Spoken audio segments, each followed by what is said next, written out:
Before we get into this, I want to ask you something. If the person who raised you, the one who was supposed to protect you, handed you over to be humiliated in front of everyone you'd ever worked to impress, what would you have done?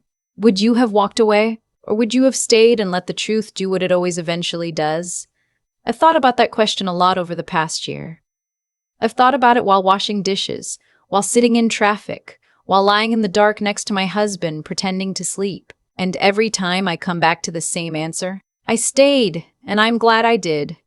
The charity gala was held at the Harrington Grand, which is one of those downtown hotels where everything is marble, and the waitstaff look like they attended finishing school. My mother had been on the planning committee for 3 years.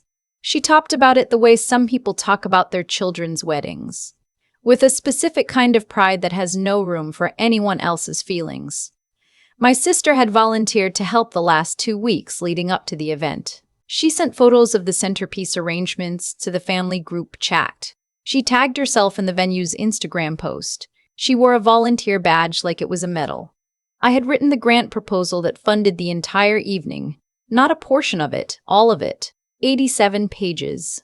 4 months of research, 3 rounds of revision, 2 conversations with the foundation's legal team, and 1 very long night in February where I sat at my kitchen table until 2 a.m. cross-referencing nonprofit financial disclosures because I wanted the numbers to be airtight. The gala was the celebration of a $1,340,000 grant I had secured for the Weston Children's Health Initiative. My name was not on the program. My sister's was. I want to be clear about something before I go further. I am not someone who needs credit. I spent years telling myself that, years believing it even. I do the work because the work matters. That's what I told myself every time my sister got the compliment I had earned. Every time my mother accepted the praise on behalf of the family and parceled it out in ways that never quite reached me. But there's a difference between not needing credit and watching someone actively take yours. My husband Elliot had warned me. He said it the week before the gala, while I was ironing the dress I'd bought for the occasion. A deep green wrap dress that I'd spent too long choosing because some part of me wanted to feel like I belonged in that room. He leaned against the door frame of our bedroom and said, "You know your sister's going to find a way to make this about herself." I told him he was wrong. Or I told myself he was wrong, and I told him to stop projecting. He kissed me on the forehead and said, "Okay." Just that. Okay. The way he says it when he has already decided not to argue. Elliot has a talent for reading rooms before he enters them. It's something I've always admired about him and occasionally found exhausting. He grew up watching his father navigate difficult business situations, and somewhere along the way he learned to see things coming the way you learn to read weather. Not by being psychic, but by paying attention to patterns. He had been watching my family's patterns for 6 years. The night of the gala, I got ready at home and drove myself. Elliot had a work obligation that would keep him until 8, maybe 8:30. The event started at 7. He said he'd come as soon as he could. I told him not to rush. I parked on the street 2 blocks from the hotel because the ballet line was backed up, and I walked in the November cold with my dress pressed close to my legs and my heels clicking on pavement that was still wet from the afternoon rain. The lobby was warm and loud in the way expensive events always are. The clinking of glassware, the controlled murmur of 200 people trying to sound more relaxed than they feel. I checked in at the welcome table and was handed a name badge and a program. I flipped the program open out of habit. There was a full page about the grant. Headline: a community investment, the Weston Children's Health Initiative secures landmark funding. Below it, a paragraph about the committee's tireless work. Below that, a photo. My mother, my sister, and the organization's executive director, standing in front of a banner, smiling. My name appeared once, in the acknowledgments section, 7th in a list of 12. I closed the program and put it in my clutch. My mother found me near the coat check. She was wearing a navy blazer and her good pearl earrings, and she had the look she always gets at public events, composed, gracious, slightly performing. "You made it," she said, and kissed my cheek.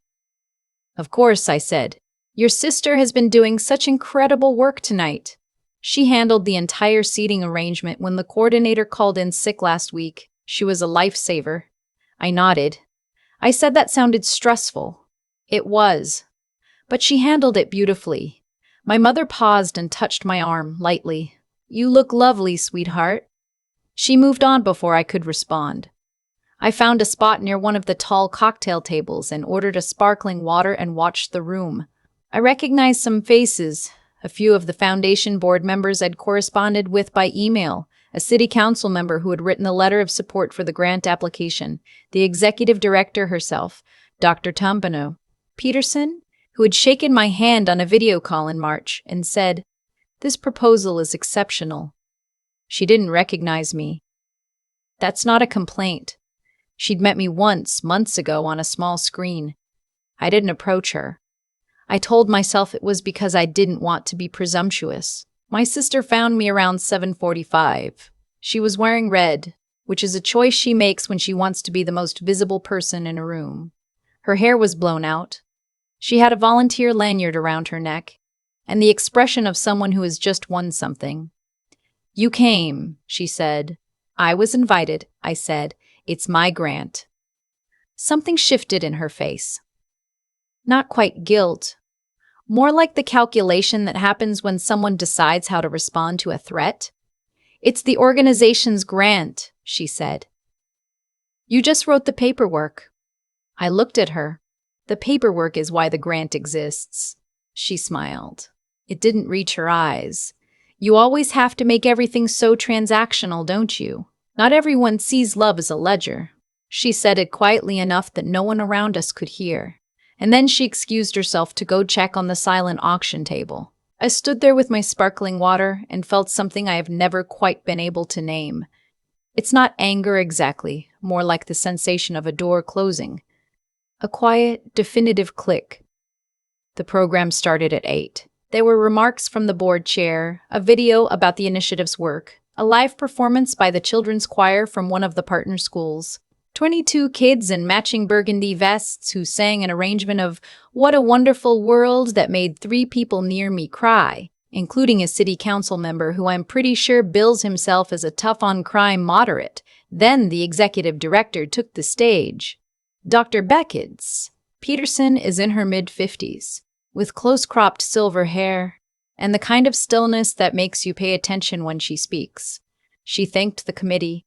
She thanked the donors. She described what the grant would fund: early intervention programs, a mobile health clinic, 3 new staff physicians in underserved zip codes. Then she said, "This grant didn't happen by accident." I was standing near the back, next to a floral column. I had my arms crossed loosely and I was half listening because by that point I had made peace with the evening, and I was mostly thinking about whether Elliot had found parking. 4 months ago, Dr. Curris, Peterson continued, we received a proposal unlike anything I've seen in 15 years of grant work. 87 pages, fully documented, legally sound, and written with the kind of understanding of our mission that I usually only see from people who have worked in this field for decades. I uncrossed my arms.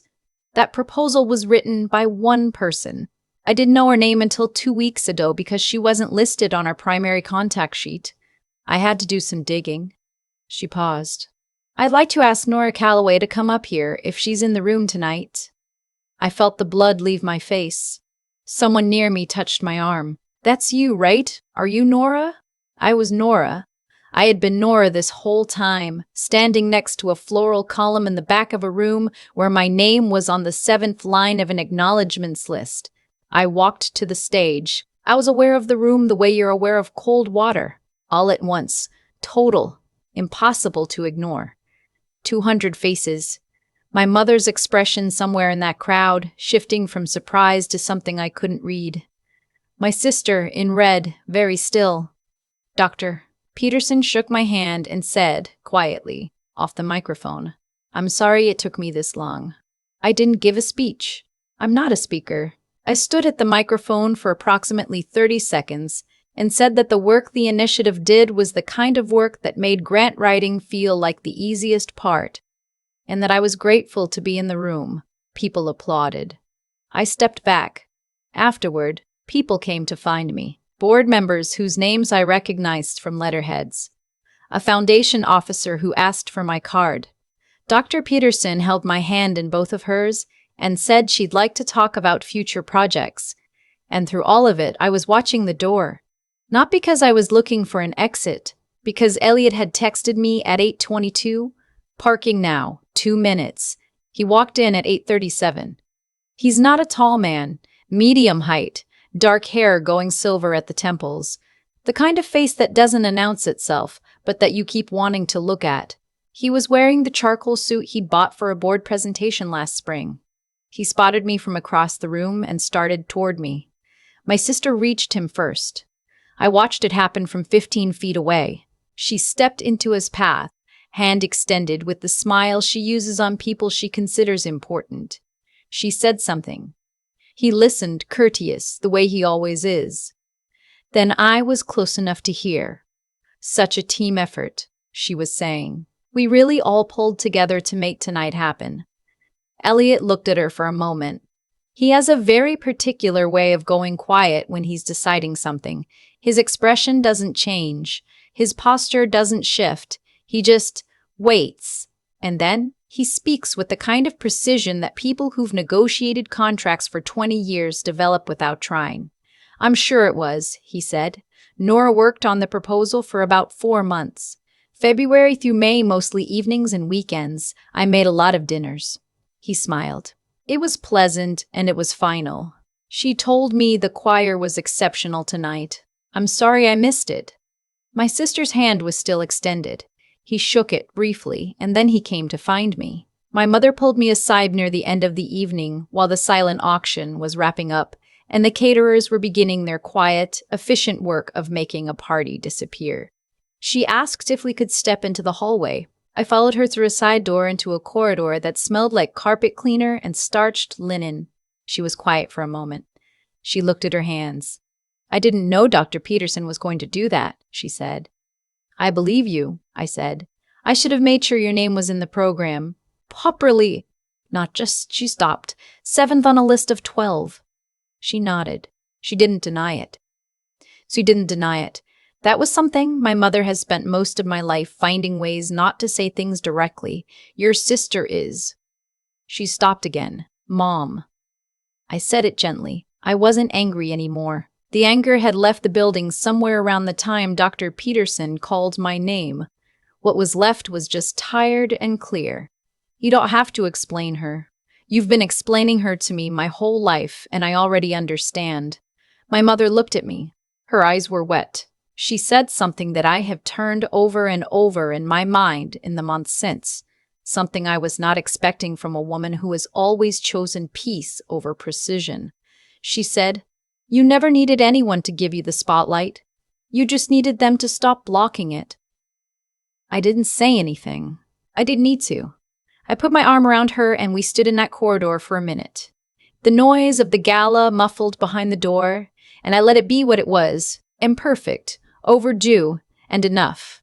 In the car afterward, Elliot drove and I leaned my head against the window and watched the city lights.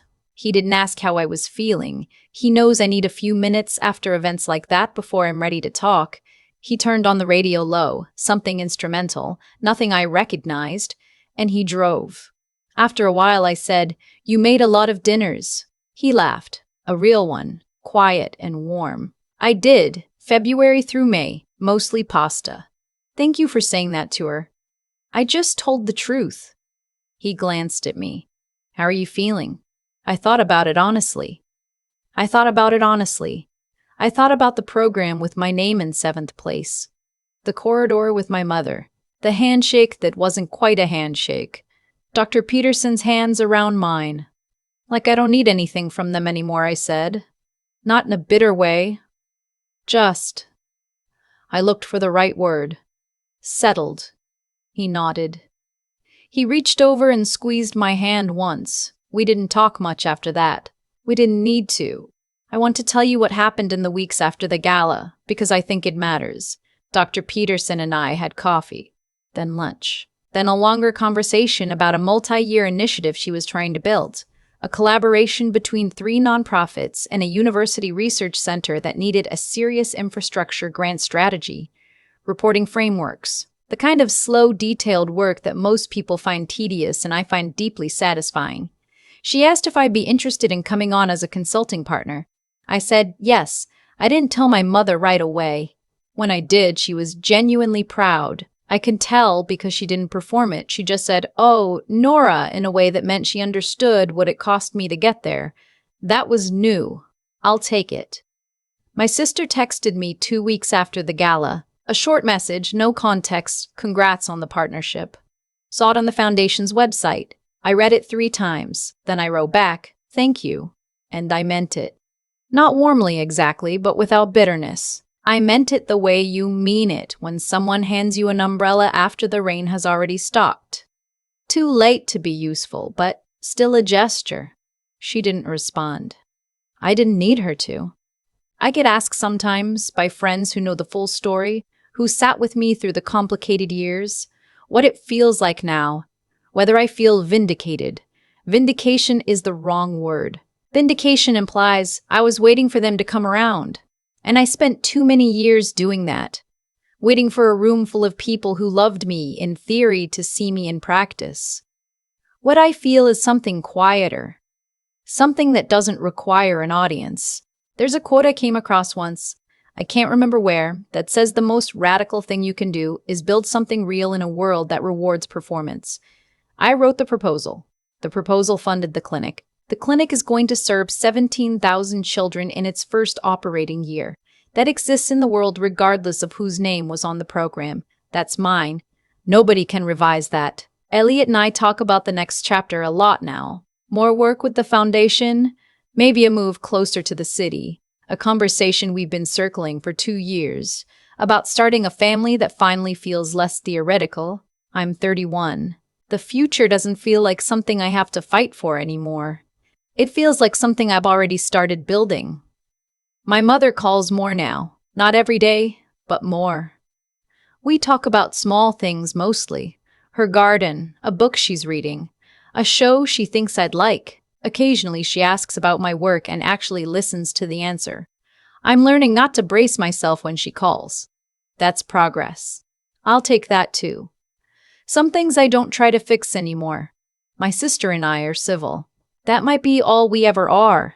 And I've stopped grieving the version of that relationship I used to think we could have. You can love someone and still accept that the distance between you is permanent. That's not failure. That's just the truth, and I've learned to let the truth be what it is without needing it to be something more. If you've ever stayed quiet in a room where you deserve to be heard, if you've ever done the work and watched someone else take the bow, I want you to know something. The record corrects itself. Not always on your timeline, not always in front of the people who owe you the acknowledgement. But it corrects. The work is real, the contribution is documented, the truth has a way of finding the surface eventually, even when it's been held underwater for years. You don't have to be dramatic about it. You don't have to engineer the moment. You just have to keep doing what's real and let the rest come when it comes. I walked away from that gala intact. More than intact. I walked away with a partnership, a handshake that meant something, and a marriage to a man who knows how many dinners, February through May, actually requires. That's not a small thing. That's everything. I used to think that if I just kept doing good work, the people closest to me would eventually see it. That's not naivety exactly. It's more like a bet you make with yourself when you're young. You decide to believe that quality speaks for itself, that the people who love you will be the first to say so. It took me a long time to understand that the people who benefit from your silence are often the last ones to break it. My sister didn't set out to erase me. I genuinely believe that. But she made 1,000 small choices. To step forward when I stepped back. To let a compliment land without redirecting it. To accept credit that wasn't hers and call it a team effort. And those small choices compounded over years into something that looked, from the outside, like she had built something I had built. Actions accumulate. That's not karma in any mystical sense. It's just math. What you do consistently becomes what you are. and eventually what you are becomes visible to everyone. The same is true in the other direction. I wrote 87 pages because the work mattered to me, not because I expected a standing ovation.